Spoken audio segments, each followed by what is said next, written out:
하나님 아버지,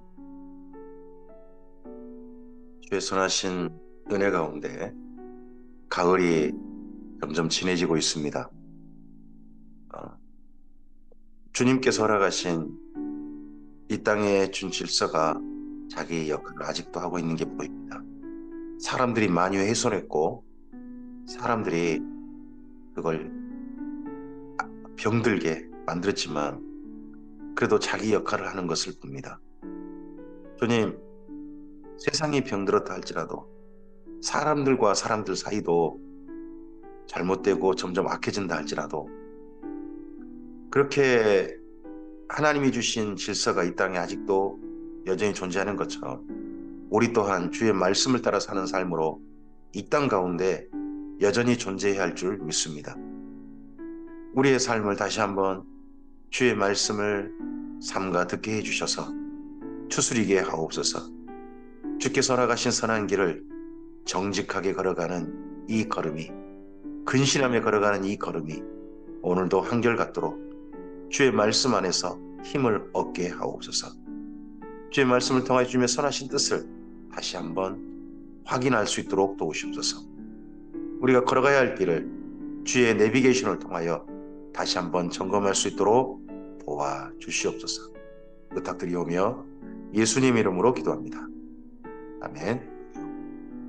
네, 오늘은 출애굽기 35장에서 37장까지의 말씀을 함께 읽도록 합니다. 출애굽기가 벌써 출애굽해서 시내산에서 하나님과 이스라엘 민족이 언약하고, 그리고 그 이후 그 언약의 가장 첫 번째 실천될 장소인 성막을 짓는 일에 지금 왔습니다.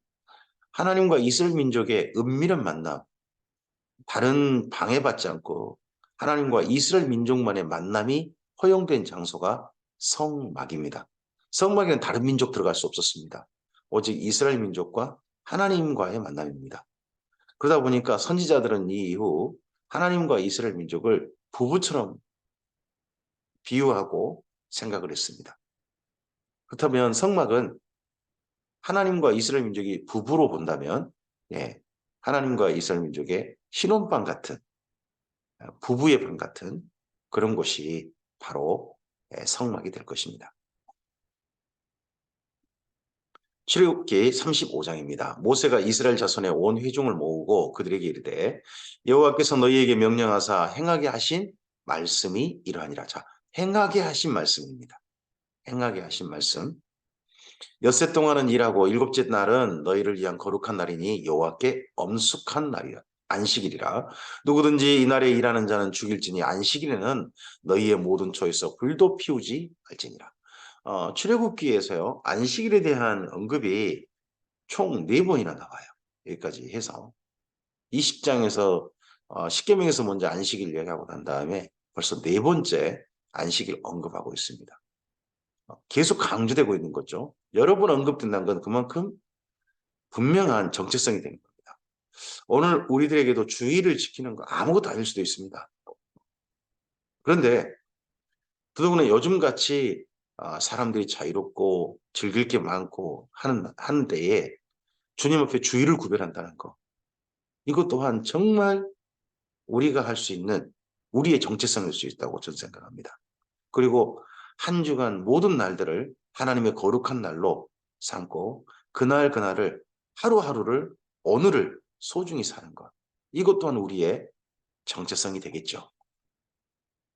모세가 이스라엘 자손의 온 회중에게 말하여 이르되 여호와께서 명령하신 일이 이러하니라. 이르시기를 너희의 소유 중에서 너희는 여호와께 드릴 것을 택하되 마음에 원하는 자는 누구든지 그것을 가져다가 여호와께 드릴지니 곧 금과 은과 녹과 청색 자색 홍색 실과 가는 배실과 염소털과 붉은 물들인 순양의 가죽과 달의 가죽과 조각목과 등유와 및 관유에 드는 향품과 분향할 향을 만드는 향품과 호마노며 애복과 흉표에 물릴 보석이니라. 이 모든 게 성막의 재료들이죠. 성막 그리고 성물들의 재료들이 됩니다. 물은 너희 중 마음이 지혜로운 자는 와서 여호와께서 명령하신 것을 다 만들지니 곧 성막과 천막과 그 덮개와 그 갈고리와 그 널판과 그 띠와 그 기둥과 그 받침과 증거궤와 그 채와 속죄소와 속죄소는 증거궤의 뚜껑이라고 말씀드렸습니다. 예, 그 가리는 휘장과 상과 그 채와 그 모든 기구와 진설병과 불 켜는 등잔대와 그 기구와 그 등잔과 등유와 분향단과 그 채와 관유와 분향할 향품과 성막문의 휘장과 번제단과 그 놋 그물과 그 채와 그 모든 기구와 물두멍과 그 받침과 뜰의 포장과 그 기둥과 그 받침과 뜰문의 휘장과 장막 말뚝과 뜰의 말뚝과 그 줄과 성소에서 섬기기 위하여 정교하게 만들어 곧 제사 직분을 행할 때에 입는 제사장 아론의 거룩한 옷과 그의 아들들의 옷이니라. 이상이 만들 성막과 그리고 성물들이죠. 이스라엘 자손의 온 회중이 모세 앞에서 물러갔더니 마음이 감동된 모든 자와 자원하는 모든 자가 와서 회막을 짓기 위하여 그 속에서 쓸 모든 것을 위하여 거룩한 옷을 위하여 예물을 가져다가 여호와께 드렸으니 곧 마음에 원하는 남녀가 와서 팔찌와 귀고리와 가락지와 먹고리와 여러 가지 금품을 가져다가 사람마다 여호와께 금 예물을 드렸으며 무릇 청색, 자색, 홍색 실과 가는 배실과 염소털과 붉은 물들인 순양의 가죽과 해달의 가죽이 있는 자도 가져왔으며 은과 노스로 예물을 삼는 모든 자가 가져다가 여호와께 드렸으며 섬기는 일에 소용되는 조각목이 있는 모든 자는 가져왔으며 마음이 슬기로운 모든 여인은 손수 실을 빼고 그 뺀 청색, 자색, 홍색 실과 가는 배실을 가져왔으며 마음의 감동을 받아 슬기로운 모든 여인은 염소털로 실을 뽑았으며 모든 족장은 호마노와 및 애복과 흉패에 물릴 보석을 가져왔으며 등불과 관유와 분향을 향해 소용되는 기름과 향품을 가져왔으니 마음에 자원하는 남녀는 누구나 여호와께서 모세의 손을 빌어 명령하신 모든 것을 만들기 위하여 물품을 드렸으니 이것이 이스라엘 자손이 여호와께 자원하여 드린 예물이니라. 성막을 위한 예물은 앞서 25장에 하나님께 기쁨으로 드릴지니라고 되어 있습니다. 그리고 여기 다시 35장에 자원하여 드리는 예물이라고 한 번 더 말씀하고 있습니다. 우리가 하나님 앞에 어떤 그 성물을 마련하기 위해서 또는 성소를 마련하기 위해서 또는 성소를 보다 아름답게 하기 위해서 우리가 마음을 담아서 헌금을 드릴 수 있고 할 수 있다고 생각합니다. 흔히 우리가 건축 헌금이라고 그러죠. 그런 헌금은 억지가 되지 않고 자원함이고 기뻐함이어야 합니다. 바로 이스라엘 민족의 이러한 이스라엘 민족이 하나님 명령하신 게 큰 모범이 됩니다. 그리고 이러한 액수들은 지금 현재 성막을 짓기 위해서 든 비용이 얼마일까 하고 나름 학자들이 계산해 본 게 있습니다. 한 500억 들었다고 해요. 그 500억이 여기 실제 보면 가장 귀한 것들은 좀 더 있는 분들이 자기 형편껏 드린 겁니다. 그리고 족장들은 또 귀한 보석 같은 경우는 족장들이 드렸고요. 일반 백성들은 그 당시 금이나 은이나 이것의 일부를 드렸겠죠. 근데 한 가정당 500억을 마련하기 위해서 60만 가정이 드린 거니까요. 실제 그렇게 놓고 보면 한 가정당 기본 평균은 10만 원 정도밖에 안 됩니다. 이걸 마련하기 위해서. 그래서 이스라엘 민족 전체적으로는 부담이 정말 안 되게 하셨습니다. 이게 하나님의 배려 아니시겠습니까? 내가 너희랑 만날 장소니까 멋지게 지어야 돼. 다른 저 건물보다 다른 그 신전보다 훨씬 더 좋아야 돼. 하나님 그러신 적 없습니다.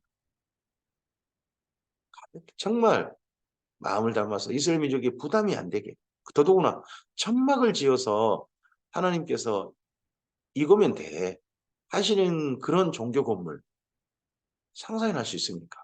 더더구나 이 종교 건물 한 채 지어가지고 다 이사 다녔고요. 이 건물 한 채 가지고 400년 넘게 하나님께서 그대로 버티셨습니다. 어떻게 보면 이스라엘 민족을 정말 사랑하신 하나님의 마음이 이 성막 속에 있다고 할 것입니다. 그런 하나님의 사랑의 마음에 이스라엘 민족도 화답한 거죠. 모세가 이스라엘 자손에게 이르되 볼지어다 여호와께서 이호다 지파 훌의 손자여 우리의 아들인 부살렐을 지명하여 부르시고 부살렐이 총 건축 책임자가 되겠죠. 하나님의 영을 그에게 충만하게 하여 지혜와 총명과 지식으로 여러 가지 일을 하게 하시되 금과 은과 녹수로 제작하는 기술을 고안하게 하시며 보석을 깎아 물리며 나무를 새기는 여러 가지 정교한 일을 하게 하셨고 또 그와 단지파 아이사막의 아들 오홀리압을 감동시키사 가르치게 하시며 그리고 또 다른 건축 책임자 한 사람이 오홀리압이 있다는 거죠. 지혜로운 마음을 그들에게 충만하게 하사 여러 가지 일을 하게 하시되 조각하는 일과 세공하는 일과 청색자색 홍색실과 가는 배실로 수놓는 일과 짜는 일과 그 외에 여러 가지 일을 하게 하시고 정교한 일을 고안하게 하셨다. 예, 정교한 일의 주로 담당은 오홀리압이 담당이었고 전체적 담당은 네, 부살렐이 담당이었다. 그렇죠? 출애굽기 36장입니다. 부살렐과 오홀리압과 및 마음이 지혜로운 사람 곧 여호와께서 지혜와 총명을 부사 성소에 쓸 모든 일을 할 줄 알게 하신 자들은 모두 여호와께서 명령하신 대로 할 것이니라. 자, 이 이후 출애굽기 35장 넘어서 성막을 지을 때 계속 반복되는 표현이 있습니다. 여호와께서 명령하신 대로 했다. 저는 성경 읽으신 분들 있다면 따로 그런 부분에 밑줄 그으라고 말씀드리고 싶습니다. 왜 반복하겠습니까? 이게 모범입니다. 여호와께서 명령하신 대로 짓는다. 이게 모범인 거죠. 모세가 부살렐과 오홀리압과 및 마음이 지혜로운 사람과 그 마음에 여호와께로부터 지혜를 얻고 와서 그 일을 하려고 마음에 원하는 모든 자를 부르되 여호와께로부터 지혜를 얻고 와서 그 일을 하려고 했다. 이걸 우리가 흔히 하는 말로 은사라고 합니다. 은사. 하나님께 지혜를 얻은 거죠. 자기가 지혜가 생긴 게 아니라 얻어서 그 일을 하고자 한다. 하나님 일을 하고자 한다.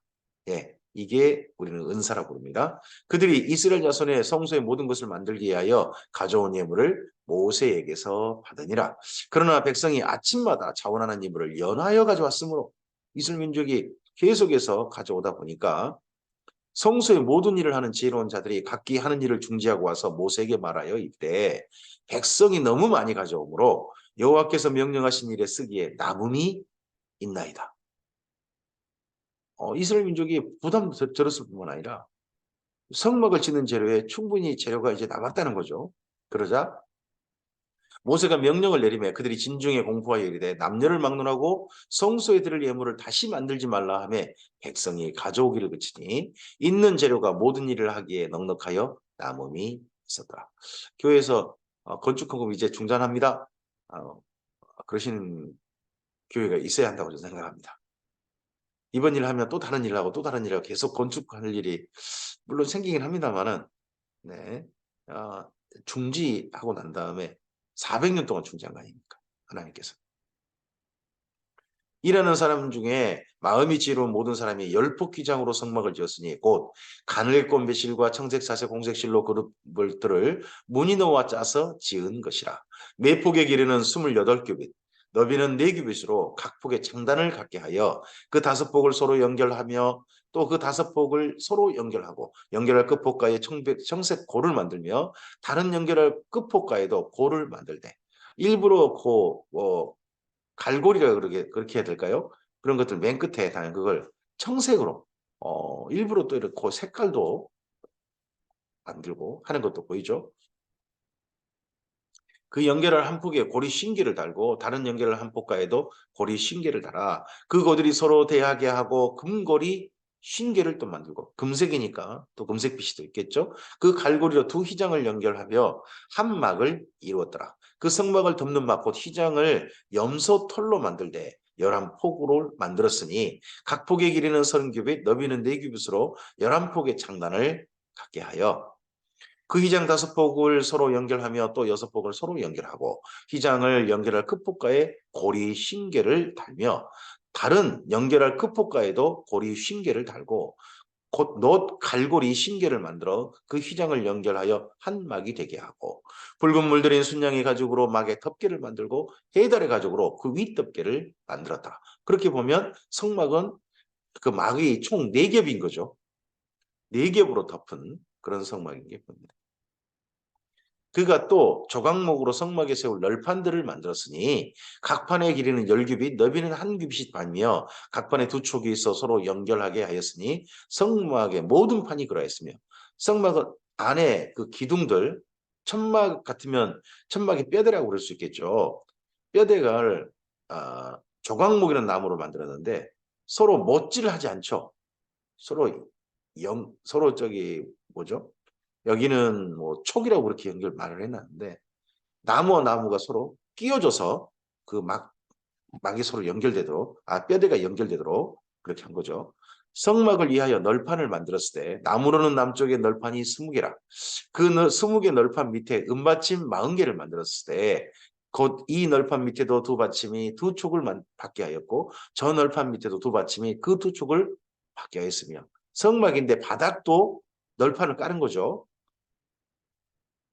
성막 다른 쪽 곧 북쪽을 위하여도 널판 20개를 만들고 또 은받침 40개를 만들었으니 곧 이 받침 밑에도 받침이 두이요 저 받침 밑에도 받침이 두이며 제가 설명을 잘못한 것 같습니다. 옆에 벽에 받침을 말한 거겠죠. 벽에 받침. 장막 띄고 서쪽을 위하여는 널판 6을 만들었고 장막 띄고 두 모퉁이 편을 위하여는 널판 2개를 만들되 아래에서부터 위까지 각각 2겹 두께로 하여 윗꼬리에 이르게 하고 두 모퉁이 쪽을 다 그리하며 그 널판은 8개요 그 받침은 은받침 16개라. 각 널판 밑에 2개씩 이었더라.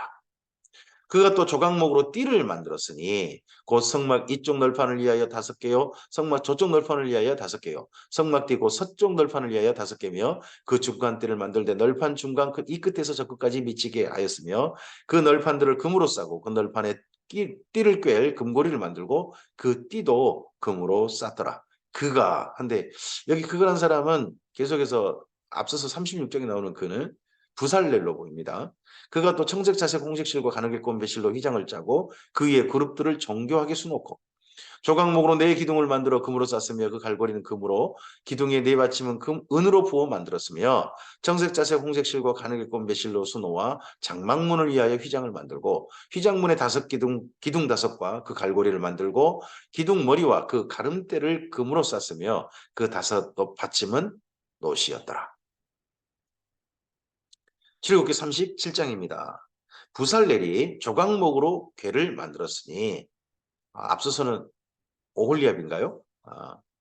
여기 37장에 부살렐이 조각목으로 궤를 만들었으니 길이가 2규빗 반, 너비가 1규빗 반, 높이가 1규빗 반이며 순금으로 안팎을 쌓고 위쪽 가장자로 돌아가며 금태를 만들었으며 금고리 넷을 부어 만들어 네 발에 달았으니 곧 이쪽에 2고리요 저쪽에 2고리이며 조각목으로 그 채를 만들어 금으로 싸고 그 채를 궤 양쪽 고리에 꿰어 궤를 4개 하였으며 순금으로 속죄소를 만들었으니 길이가 2규빗 반, 너비가 1규빗 반이며 금으로 그룹들을 속죄소 양쪽에 쳐서 만들었을 때 한 그룹은 이쪽 끝에 한 그룹은 저쪽 끝에 곧 속죄소와 한 덩이로 양쪽에 만들었으니 그룹들이 그 날개를 높이 펴서 그 날개로 속죄소를 덮었으며 그 얼굴은 서로 대하여 속죄소를 향하였더라. 속죄소는 법궤 뚜껑이에요. 우리로 말하면 괴짝 뚜껑인 거죠. 괴짝 뚜껑을 그런데 정말 아름답게 만든 거죠. 왜냐 그러면 그곳에 이스라엘 민족은 그곳이 하나님께서 속죄하시는 장소다라고 생각을 의미를 부게 됐고 그리고 이곳에 앉으셔서 하나님께서 앉으셔서 좌정하셔서 은혜를 베푸신다. 그럼 하나님이 앉아 계신 장소니까 정말 정교하게 아름답게 만드는 거죠. 뚜껑을. 그가 또 조각목으로 상을 만들었으니 길이가 2규빗, 너비가 1규빗, 높이가 1규빗 반이며 순금으로 싸고 위쪽 가장자로 돌아가며 금태를 둘렀으며 그 주위에 손바닥 넓이만한 턱을 만들고 그 턱 주위에 금으로 태를 만들고 성문을 만들 때 순서도 보면 성막 전체 막을 만들고 그리고 성문을 만들 때는 지성소의 물건부터 차근차근 밖으로 만들어 나오는 거죠. 상을 위하여 금고리 넷을 부어 만들어 네 발 위에 곧 네 모퉁이에 달았으니 그 고리가 턱 곁에 있어서 상을 매는 채를 꿰게 하였으며 또 조각목으로 상 맬 채를 만들어 금으로 쌌으며 상 위에 끼고 곧 대접과 숟가락과 잔과 따르는 병을 순금으로 만들었더라. 그만큼 많은 여기 사용된 거 보면 굉장히 많은 금이 사용된 게 보입니다. 은도 많이 사용되고요. 놋도 많이 사용되어져요. 그럼 그만큼 많은 예물이 이스라엘 민족을 통하여서 하나님께 드려진 거죠. 이 모든 것들이. 그가 또 순금으로 등잔대를 만들 때 메노라라고 하죠. 그것을 쳐서 만들었으니 그 밑판과 줄기와 장과 또 꽃받침과 꽃이 그것과 한 덩이가 되었고 여섯 가지 여섯이 그 곁에서 나왔으니 곧 등잔대 세 가지는 저쪽에서 나왔고 등잔대 세 가지는 이쪽으로 나왔으며 이쪽까지의 살구꽃 형상의 잔색과 꽃받침에 꽃이 있고 저쪽까지의 살구꽃 형상의 잔색과 꽃받침 꽃이 있어 등잔대에서 나온 가지 여섯이 그러하며 등잔대 줄기에는 살구꽃 형상의 잔넷과 꽃받침과 꽃이 있고 등잔대에 나온 가지 여섯을 위하여는 꽃받침이 있게 하였을 때 두 가지 아래에 한 꽃받침이 있어 줄기와 연하였고 또 두 가지 아래에 한 꽃받침이 있어 줄기와 연결하였고 또 다시 두 가지 아래에 한 꽃받침이 있어 줄기와 연결되게 하였으니 이 꽃받침과 가지들은 줄기와 연결하여 전부를 순금으로 쳐서 만들었으며 등잔 7과 그 불집게와 불똥그릇을 순금으로 만들었으니 등잔대와 그 모든 기구는 순금 한 달란트로 만들었더라 합니다. 이 메노라라고 하는 등잔대는 순금으로 전체를 만들었습니다. 근데요, 기름이 어디서부터 이거 공급되느냐 하는 게 정말 궁금한 그런 등잔대이기도 합니다. 만약 밑에서부터 올라온다면 그 순금 가운데를 또 어떻게 보면 호스 같은 그런 텅 빈 공간이 있었겠다 싶기도 하죠. 뭐 위에서 그냥 등잔대 위에서 거기서 불을 피웠다면 거기만 기름을 공급했을 것이고 만약에 밑에서부터 공급됐다면 또 그런 또 것도 있을 것입니다. 굉장히 정교하게 만들었다 하는 것들이 보이죠. 그가 또 조각목으로 분양할 제단을 만들었으니 길이는 한 규빗이요 너비도 한 규빗이라 네모가 반듯하고 높이는 한 규빗이며 그 뿔들이 제단과 연결되었으며 분향단이라고 하죠. 제단 사면과 전후 자면과 그 뿔을 순금으로 싸고 주위에 금태를 둘렀고 그 태 아래 양쪽에 금고리 둘을 만들었을 때 곧 그 양쪽에 만들어 제단을 매는 꾀를 깨게 하였으며 조각목으로 그 채를 만들어 금으로 쌌으며 거룩한 관유와 향품으로 정결한 향을 만들었을 때 향을 만드는 법대로 하였더라.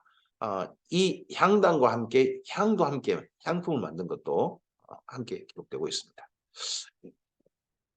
출애굽기 이제 35장부터 하나님 앞에 성막을 짓는 과정이 다시 한번 언급되고 있습니다. 성막 짓는 게 중단됐죠. 왜 중단됐습니까? 이스라엘 민족이 우상 섬겨버렸잖아요. 하나님을 송아지 만들어버렸잖아요. 그 사건 때문에 중단됐다가 다시 합니다. 어디서부터 출발합니까? 모세가 두 돌판을 하나님께 가져가서 두 돌판에 하나님께서 말씀을 새겨주시는 것에서부터 성막 건축이 시작되어집니다. 그리고 바도 난 다음에 35장에서 예물을 받고 그리고 원전 성막을 짓고 그리고 지성소부터 성물을 하나하나 만들어가고 있습니다. 모든 일에는 순서가 있고 질서가 있습니다. 근데 여기 출애굽기의 가장 중요한 모범은 이겁니다. 하나님의 명령대로 했다는 겁니다. 오늘 우리의 삶에도 계획한 일이 있을 것이고 나름대로 참 질서 있게 하나하나 일들을 진행해야 돼야 되겠죠. 규모 있게 한다라고 말하기도 하죠. 근데 그 모든 일들은 하나님 안에서 질서를 갖춰야 할 것입니다. 그리고 하나님께서 명령하신 대로 오늘 우리의 삶이 차곡차곡 쌓여지고 차곡차곡 걸음을 채워가야 될 것입니다. 주의 선하신 은혜가 그렇게 걸어가는 우리들에게 함께 하길 바랍니다. 우리의 삶 자체가 어떤 삶입니까? 우리의 삶이 바로 하나님의 집을 지어가는 과정입니다. 오늘도 하나님의 성전으로 지어지고 있는 오늘 우리의 삶입니다. 하나님께 거하실 초소로서 성전답게 우리의 삶을 오늘 하루 잘 지어갔으면 좋겠습니다. 그럴 때 우리의 자원함도 분명히 들어가야 합니다. 근데 그 자원함에 반드시 선행되는 게 있어야 함을 기억합시다. 하나님의 명령대로 하였더라. 하나님의 명령이라고 하는 영원한 말씀과 우리의 자원함이라고 하는 오늘이 만나서 하나님의 거룩한 작품을 이루는 이 멋진 하루, 가을 같은 하루를 누리시기를 바랍니다. 주께서 함께 하시기를 축복합니다. 감사합니다.